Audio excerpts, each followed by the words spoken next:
US versus Russia, whose policy changes will the Indian market harm?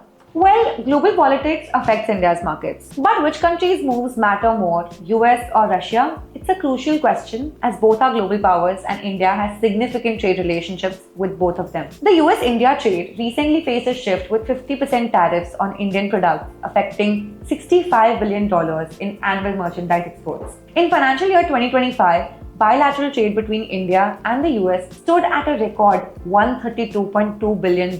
The US is India's third largest investor with cumulative foreign direct investment inflows of $70.65 billion from April 2000 to March 2025. While the India-Russia trade hit a record $68.7 billion in financial year 2024-25. Indian companies invest in Russia's oil, gas, pharma and IT sectors, while Russian firms invest in India's energy, infrastructure and manufacturing sectors. Exports to Russia are $4.88 billion, while imports total $63.84 billion, including crude oil, making this trade vital for India. So US and Russia both have strong trade ties with India. Exports to the US benefit India, while imports from Russia are critical for energy and commodities. So the impact on the Indian market depends on the nature of policy changes and the state of bilateral relationships at the time. So monitor global developments and understand which sectors could be affected to make informed investment decisions. Join Moola to get guidance from certified mutual fund distributors who can help you select and invest in mutual funds for your unique objectives and make timely investment decisions based on global developments and policy shifts. This video is for educational purposes only and should not be considered as investment advice. Mutual fund investments are subject to market risks. Please read all scheme-related documents carefully before investing.